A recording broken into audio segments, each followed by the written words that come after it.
When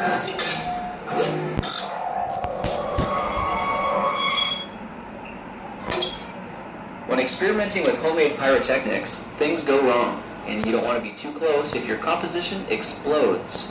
I need some sort of a pyrotechnic time delay, so for this project, I'm using items from around the house to make a simple form of a slow-burning fuse.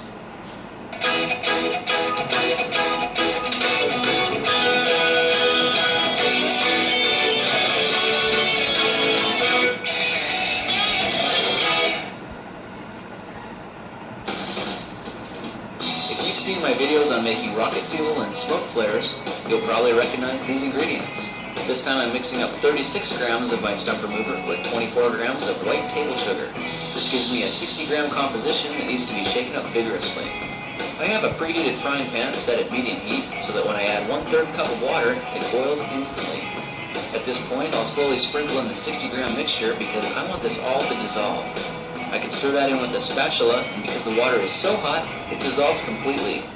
That'll need to sit for a minute to heat up and let the water boil out, so it's a good time to prepare my cord.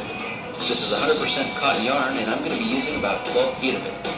Okay, the water's boiled down to the point where the slurry is getting very frothy, which means this solution is super saturated.